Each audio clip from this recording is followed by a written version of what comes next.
की बात है। भारत में एक राजा राज्य करता था। वह बड़ा प्रतापी और दानी था। वह नित्य प्रति मंदिर में भगवत दर्शन करने जाता था। वह ब्राह्मण और गुरु की सेवा किया करता था।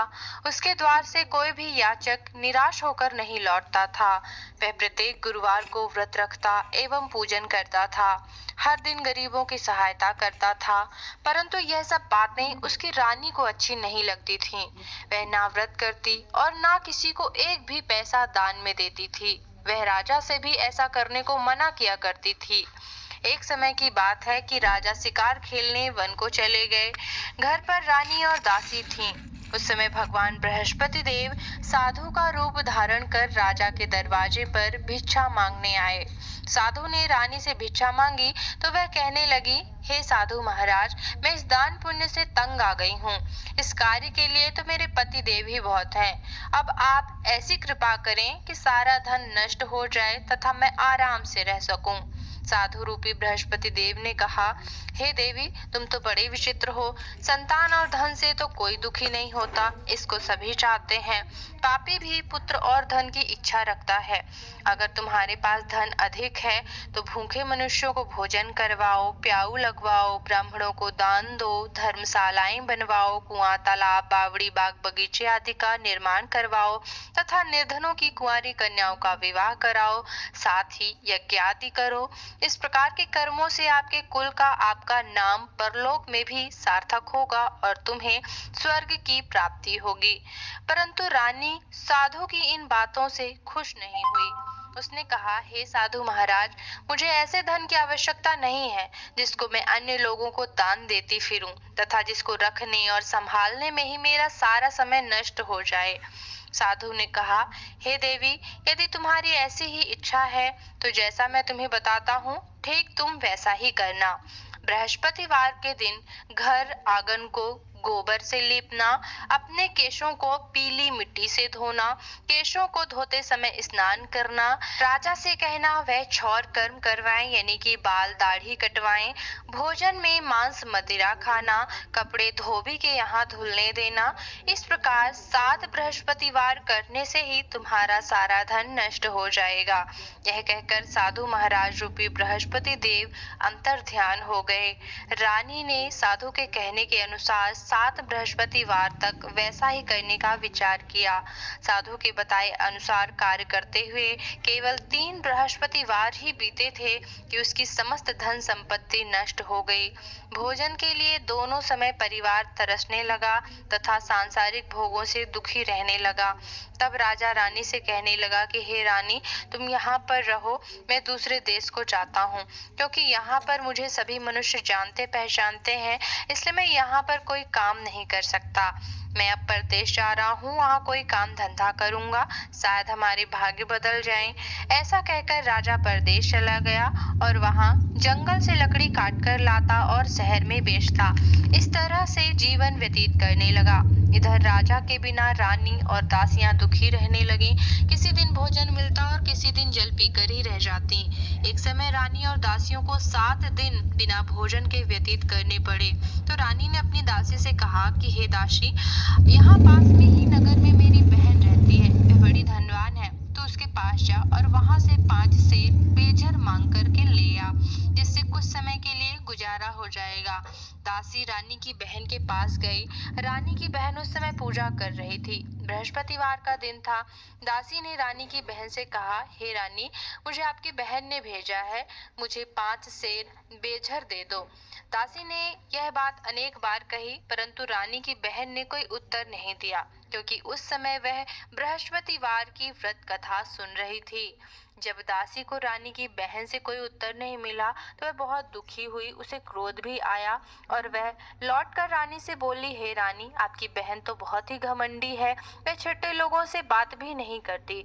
मैंने उससे कहा तो उसने कोई उत्तर ही नहीं दिया, तो फिर मैं वापस चली आई। रानी बोली, हे दासी, इसमें उसका कोई दोष नहीं है। जब बुरे दिन आते हैं तब कोई सहारा नहीं देता। अच्छे बुरे का पता तो विपत्ति में ही लगता है। जो ईश्वर की इच्छा होगी वही होगा। यह सब हमारे ही भाग्य का दोष है। उधर रानी की बहन ने सोचा कि मेरी बहन की दासी आई थी, परंतु मैंने उसे कुछ नहीं दिया और कुछ बोले भी नहीं, इससे वह बहुत दुखी हुई होगी। अतः कथा सुन वह भगवान विष्णु का पूजन समाप्त कर अपनी बहन के घर आई और कहने लगी, हे बहन, मैं बृहस्पतिवार का व्रत कर रही थी। तुम्हारी दासी हमारे घर गई थी, तब मैं बृहस्पतिवार की व्रत कथा सुन रही थी, और जब तक कथा होती है तब तक हम लोग न उठते हैं न बोलते हैं, इसलिए मैं नहीं बोली। कहो दासी क्यों गई थी? तो रानी बोली, बहन, हमारे घर अनाज नहीं था। वैसे तुमसे कोई बात छिपी नहीं है, इसी कारण से मैंने दासी को तुम्हारे पास 5 सेर बेझर लेने के लिए भेजा था। रानी की बहन बोली, बहन देखो, बृहस्पति देव भगवान सबकी मनोकामनाएं पूर्ण करते हैं। देखो, शायद तुम्हारे घर में ही अनाज रखा हो। यह सुनकर दासी घर के अंदर गई तो उसने वहां एक घड़ा बेझर से भरा हुआ मिला। उसे बड़ी हैरानी हुई, क्योंकि उसने एक बर्तन देख लिया था। उसने बाहर आकर रानी को बताया। दासी अपनी रानी से कहने लगी, हे रानी देखो, वैसे हमको जब अन्न नहीं मिलता तो हम रोज ही व्रत करते हैं। अगर इनसे इस व्रत की विधि और कथा पूछ ली जाए तो हम भी उसे कर लिया करेंगे। दासी के कहने पर रानी ने अपनी बहन से बृहस्पतिवार व्रत के बारे में पूछा। तब रानी की बहन ने बताया कि बृहस्पतिवार को सूर्योदय से पूर्व उठकर स्नान करके बृहस्पतिवार का व्रत करना चाहिए, लेकिन उस दिन सिर नहीं धोना चाहिए। बृहस्पतिवार के व्रत में चने की दाल और मुनक्कों से भगवान विष्णु का केले के वृक्ष के जड़ में पूजन करें तथा दीपक जलावें। उस दिन एक ही समय भोजन करें। भोजन पीले खाद्य पदार्थों का ही करें तथा कथा सुनें। इस प्रकार करने से गुरु भगवान प्रसन्न होते हैं, अन्न, पुत्र, धन आदि देते हैं। इस तरह से व्रत और पूजन की विधि बतलाकर रानी की बहन अपने घर लौट गई। रानी और दासी दोनों ने ये निश्चय किया कि वे बृहस्पति देव भगवान का पूजन जरूर करेंगी। 7 दिन बाद जब बृहस्पतिवार आया तो उन्होंने व्रत रखा। गुड़साल में जाकर चना और गुड़ बीन लाईं तथा उसकी दाल से केले की जड़ में भगवान विष्णु का पूजन किया। लेकिन अब भोजन कहाँ से आए? दोनों बड़ी दुखी हुईं, परंतु उन्होंने व्रत किया था, इस कारण बृहस्पति देव भगवान प्रसन्न थे। वे साधारण व्यक्ति के रूप में 2 थालों में सुंदर पीला भोजन लेकर के आए और दासी को देकर बोले, हे दासी, यह भोजन तुम्हारे और रानी के लिए है, तुम दोनों करना। दासी भोजन पाकर बड़ी प्रसन्न हुई और रानी से बोली, रानी जी, भोजन कर लो। रानी को भोजन के आने के बारे में कुछ पता नहीं था, इसलिए वह दासी से बोली, जा तू ही भोजन कर, क्योंकि तू व्यर्थ में ही हंसी उड़ाती है। दासी बोली, एक व्यक्ति अभी भोजन दे गया है। रानी कहने लगी, वह भोजन तेरे लिए ही दे गया है तो तू ही भोजन कर। इस पर दासी ने बताया कि वह व्यक्ति हम दोनों को 2 थालों में भोजन दे गया है, इसलिए हम दोनों साथ साथ भोजन करेंगे। इस पर दोनों ने भगवान बृहस्पति देव को नमस्कार किया और भोजन प्रारंभ किया। उसके बाद से वे प्रत्येक बृहस्पतिवार को गुरु भगवान का व्रत और पूजन करने लगे। बृहस्पति भगवान की कृपा से उनके पास धन हो गया, लेकिन फिर रानी पहले की तरह से ही आलस करने लगी। तब दासी बोली, देखो रानी, तुम पहले भी इस प्रकार से आलस करती थी, तुम्हें धन के रखने में कष्ट होता था, इस कारण से सभी धन नष्ट हो गया। अब गुरु भगवान की कृपा से धन मिला है तो फिर तुम्हें आलस्य होता है। बड़ी मुसीबतों के बाद तो हमने यह धन पाया है, इसलिए हमें दान पुण्य करना चाहिए।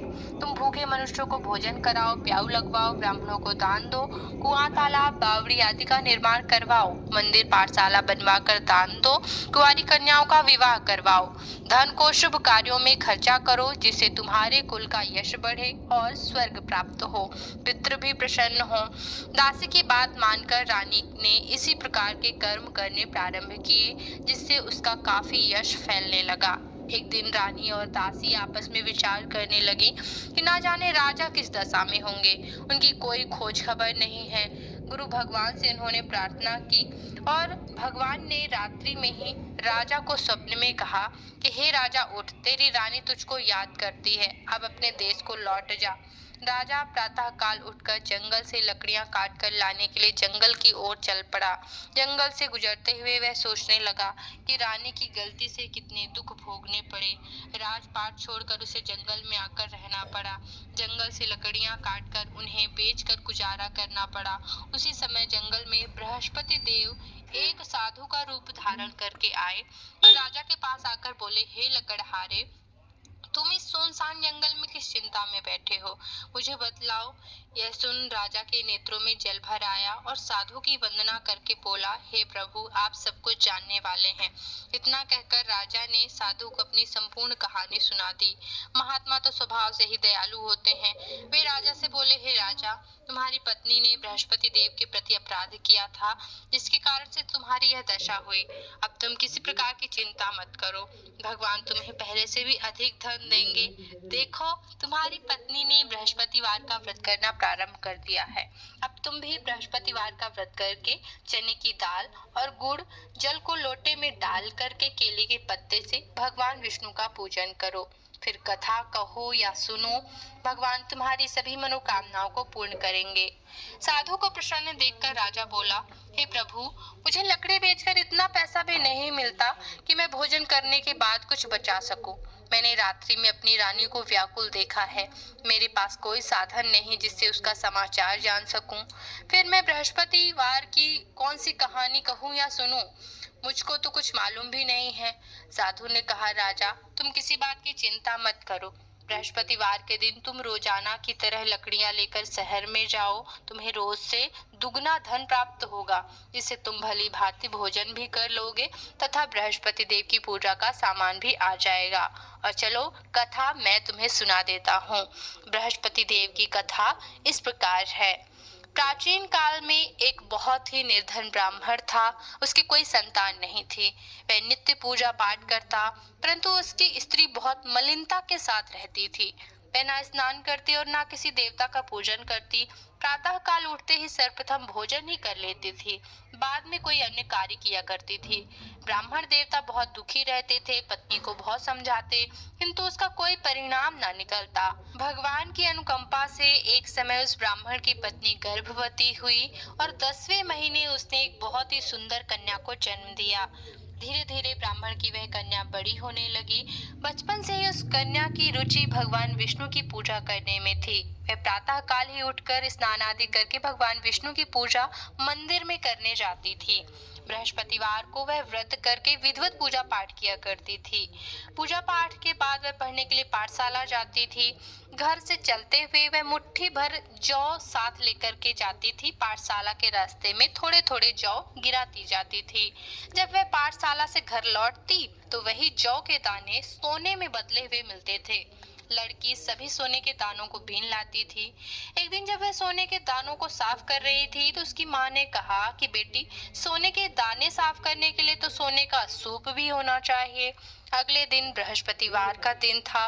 उसने भगवान बृहस्पति देव की पूजा करते हुए यह प्रार्थना की कि हे भगवान, यदि मैंने आपका व्रत विधिवत किया हो तो मुझे सोने का सूप दे दो। भगवान बृहस्पति देव ने उसकी मनोकामना पूरी की। पाठशाला से लौटते समय उसे रास्ते में सोने का सूप पड़ा हुआ मिला।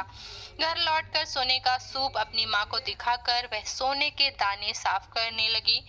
तभी उसी समय नगर का राजकुमार उसके घर के पास से गुजरा। उस सुंदर लड़की को सोने के सूप में जौ साफ करते देख राजकुमार उस पर मोहित हो गया।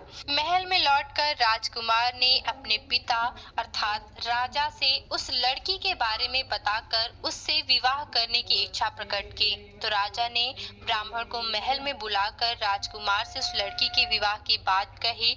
ब्राह्मण भी तैयार हो गया। धूमधाम से उस लड़की का विवाह राजकुमार से हो गया। दुल्हन बनकर ब्राह्मण की लड़की तो महल में चली गई, लेकिन लड़की के जाने से ब्राह्मण फिर से गरीब हो गया। उसे कई कई दिन तक भोजन भी नहीं मिलता था। बहुत दुखी होकर एक दिन ब्राह्मण अपनी लड़की के पास गया। अपने पिता से निर्धनता का समाचार सुनकर उसे बहुत सा धन देकर लड़की ने अपने पिता को विदा किया। उस धन से ब्राह्मण के कुछ दिन तो आराम से गुजर गए, लेकिन जल्दी ही फिर से भूखों मरने की हालत हो गई। ब्राह्मण अपनी लड़की से धन लेने के लिए फिर महल में पहुंचा। लड़की ने पिता की बुरी हालत देखकर कहा, पिताजी, आखिर आप कब तक मुझसे धन लेकर के जीवन यापन करेंगे? आप कोई ऐसा उपाय क्यों नहीं करते जिससे आपका घर धन संपत्ति से भर जाए? ब्राह्मण ने कहा, मैंने तेरी माँ को बहुत समझा लिया पर उसकी समझ में कुछ नहीं आता। उसका फूहड़पन नष्ट हो तो घर की गरीबी दूर हो जाए। सब कुछ सोचते हुए लड़की बोली कि पिताजी आप कुछ दिनों के लिए माँ को मेरे पास छोड़ जाइए। ऐसा सुनकर ब्राह्मण कुछ ही दिनों बाद पत्नी को ले जाकर के अपनी बेटी के महल में छोड़ आया।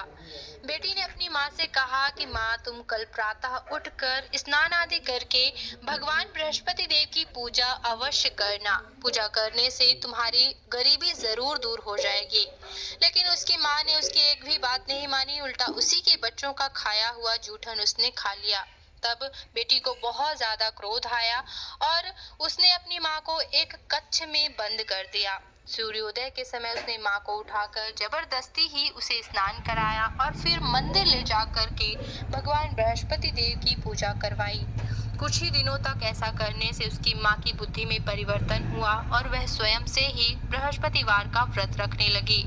उसके व्रत रखने के प्रभाव से ब्राह्मण के घर में भगवान विष्णु की अनुकंपा से धन की वर्षा होने लगी। दोनों पति पत्नी धन संपत्ति पाकर आनंद पूर्वक जीवन यापन करते हुए विष्णु धाम को चले गए। इस प्रकार से बृहस्पतिवार की पूरी कथा साधु ने राजा को कह सुनाई। साधु जो कि स्वयं बृहस्पति देव ही थे, उन्होंने राजा को पूरी व्रत विधि और नियम भी बतलाए। सारे नियम जानकर राजा ने बृहस्पतिवार का व्रत किया। व्रत करते ही उसके सभी क्लेश दूर हो गए। लेकिन अगली बार जब बृहस्पतिवार का व्रत आया तो वह कामकाज में अधिक व्यस्त रहने के कारण बृहस्पतिवार का व्रत करना भूल गया। भगवान बृहस्पति देव इस पर क्रोधित हो गए और उसे भूल की सजा दी। उस दिन नगर के राजा ने नगर में घोषणा करवा रखी थी कि प्रत्येक नागरिक मेरे महल में भोजन करने आए, जो नहीं करने आएगा उसे भारी दंड दिया जाएगा। लकड़हारा बने राजा ने उस नगर के राजा की घोषणा तो सुनी, लेकिन जंगल से लकड़ी काट कर लाने उन्हें बेचने में देर हो जाने के कारण वह समय पर महल में भोजन करने नहीं जा सका। अतः राजा के सैनिक लकड़हारे को पकड़कर महल में ले गए और उसे महल के एक कक्ष में बैठा करके भोजन कराया गया। उस कक्ष में एक खूंटी पर रानी का सोने का हार लटका हुआ था। लकड़हारा अकेला उस कक्ष में भोजन कर रहा था। तभी उसने एक आश्चर्यजनक घटना घटती देखी। देखते ही देखते वह खूंटी हार को निगल गई। थोड़ी देर के बाद राजा ने हार को गायब देखा तो लकड़हारे को ही कारावास में डलवा दिया गया। लकड़हारा मन ही मन अपने भाग्य को कोसने लगा। तभी उसे जंगल में मिले साधु का स्मरण हो आया। थोड़ी देर में भगवान बृहस्पति देव सन्यासी के रूप में उसके सामने प्रकट हुए और कहा, हे लकड़हारे, तूने भगवान बृहस्पति देव की पूजा नहीं की, इसी कारण तुम्हें कष्ट हुआ है। लेकिन अब चिंता मत करो। बृहस्पतिवार के दिन कारागार के दरवाजे पर तुम्हें कुछ पैसे पड़े हुए मिलेंगे। उन पैसों से भगवान बृहस्पति देव का व्रत करके उनकी पूजा करोगे तो तुम्हारे सभी दुख नष्ट हो जाएंगे। बृहस्पतिवार के दिन दरवाजे पर पड़े मिले पैसों से चने और गुड़ मंगवा कर लकड़हारे ने बृहस्पतिवार की कथा कही तो भगवान बृहस्पति देव ने प्रसन्न होकर उस नगर के राजा को स्वप्न में लकड़हारे को कारागार से मुक्त करने को कहा। सुबह राजा ने अपने कक्ष में आकर देखा तो खूंटी पर रानी का हार टंगा हुआ पर उस नगर के राजा को स्वप्न में लकड़हारे को कारागार से मुक्त करने को कहा। सुबह राजा ने अपने कक्ष में आकर देखा तो खूंटी पर रानी का हार टंगा हुआ था तो राजा ने लकड़हारे को मुक्त कर दिया और उसे बहुत सा धन आभूषण देकर विदा किया। लकड़हारा बना राजा उस नगर से चलकर अपने नगर में पहुंचा। उस नगर में कुएं, धर्मशाला, बाग बगीचे देखकर बहुत प्रसन्न हुआ। राजा ने किसी से पूछा, ये कुएं, धर्मशालाएं किसने बनवाई हैं? सबने उसे बताया कि ये सब रानी और उसकी दासी ने बनवाए हैं। राजा महल में पहुंचा तो रानी ने उसका भव्य स्वागत किया। तब राजा ने निश्चय किया कि सप्ताह में एक बार तो सभी बृहस्पति देव का व्रत कथा पूजन करते हैं, लेकिन मैं प्रतिदिन व्रत किया करूंगा, कथा कहा करूंगा। अब राजा हर समय दुसाले में चने की दाल बांधे रहता तथा दिन में 3 बार बृहस्पति देव की कथा कहता। कुछ दिनों के बाद राजा को अपनी बहन की याद आई। एक दिन घोड़े पर सवार होकर राजा अपनी बहन से मिलने चल दिया। अभी राजा नगर के बाहर पहुंचा ही था कि उसने कुछ लोगों को एक शव ले जाते हुए देखा। राजा को याद आया कि आज उसने बृहस्पतिवार की व्रत कथा किसी को नहीं सुनाई है। राजा ने उन लोगों को रोककर कहा, भाइयों, आप शव को ले जाने से पहले मुझसे बृहस्पतिवार की व्रत कथा सुन लीजिए। लोगों ने राजा पर क्रोधित होते हुए कहा, पागल तो नहीं हो? लेकिन कुछ बड़े बूढ़ों ने कहा, अच्छा भाई, साथ में चलते चलते तुम अपनी कथा भी सुना लो। राजा ने चलते हुए आधी कथा ही सुनाई थी कि शव हिलने लगा। पूरी कथा होते होते शव उठकर बैठ गया। लोगों को बड़ी प्रसन्नता हुई और उन्होंने भी बृहस्पतिवार का व्रत और कथा करने का निश्चय कर लिया।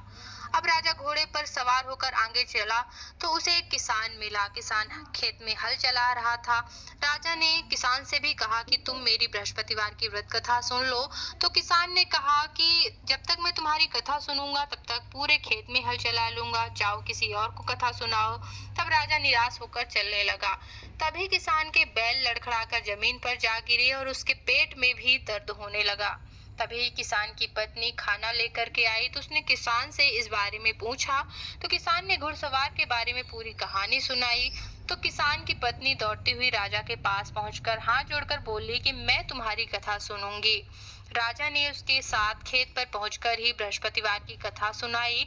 कथा सुनाते ही सभी बैल उठकर खड़े हो गए। किसान के पेट का दर्द भी तुरंत ठीक हो गया। अब राजा अपनी बहन के घर पहुंचा तो उसकी बहुत आव भगत हुई। अगले दिन सुबह उठकर राजा ने देखा कि घर के सभी लोग भोजन कर रहे हैं। वह किसी भूखे को बृहस्पतिवार की कथा सुनाए बिना भोजन नहीं करता था। इसलिए उसने अपनी बहन से कहा कि बहन, क्या घर में कोई ऐसा व्यक्ति है जिसने अभी भोजन ना किया हो? तो उसकी बहन बोली, भैया, हमारे घर में तो क्या, पूरे नगर में आपको ऐसा कोई नहीं मिलेगा जिसने सुबह सुबह भोजन ना किया हो। तब राजा ने बहन के घर से निकलकर उस नगर में बिना भोजन किए व्यक्ति की तलाश की। एक गडरिये के घर में उसका बेटा बीमार होने के कारण भूखा ही रह गया था। तो राजा ने उसको जाकर के बृहस्पतिवार की कथा सुनाई। कथा सुनते सुनते ही गडरिये का बेटा जो कि बीमार था वह बिल्कुल ही ठीक हो गया। सबने राजा की बहुत प्रशंसा की। एक दिन राजा ने अपनी बहन से कहा, बहन, हम घर जाना चाहते हैं, तुम भी हमारे साथ चलो, कुछ दिन वहां रहकर लौट आना। तो राजा की बहन ने अपनी सास से पूछा तो सास ने ताने देते हुए कहा कि बहू, मायके जाना हो तो अकेली जाना, मेरे पोतों को नहीं ले जाना, क्योंकि तुम्हारे भाई के कोई संतान नहीं है। कहीं तुम्हारी भाभी मेरे पोतों पर कोई जादू टोना न कर दे। दूसरे कक्ष में बहन की सास की बातें सुनकर राजा का मन बहुत दुखी हुआ और वह अकेला ही अपने नगर को लौट गया। रानी ने राजा से कहा, आप तो अपनी बहन को साथ लाने की बात कह कर गए थे, फिर बहन को साथ क्यों नहीं लाए? तब राजा ने दुखी होते हुए कहा, रानी, हम निसंतान हैं, इसलिए हमारे घर कोई आना पसंद नहीं करता।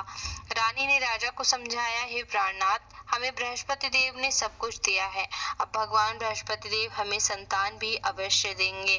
बृहस्पतिवार को विधिवत व्रत करते हुए राजा रानी ने भगवान बृहस्पति देव से संतान के लिए प्रार्थना की।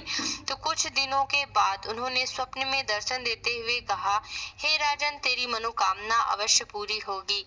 एक सप्ताह बाद ही रानी गर्भवती हो गई। 10वें महीने रानी ने एक सुंदर पुत्र को जन्म दिया। राजा रानी जीवन पर्यंत बृहस्पतिवार का व्रत करते रहे। उनके घर में धन की वर्षा होती रही। इस तरह से आनंद पूर्वक जीवन यापन करते हुए राजा रानी भगवान बृहस्पति देव की अनुकंपा से मोक्ष को प्राप्त हुए और सीधे बैकुंठ धाम पहुंच गए। बृहस्पतिवार को विधिवत व्रत करके जो स्त्री पुरुष भगवान विष्णु की पूजा करते हैं, भगवान उनकी सभी मनोकामनाएं पूरी करते हैं। बोलो बृहस्पति देव की जय।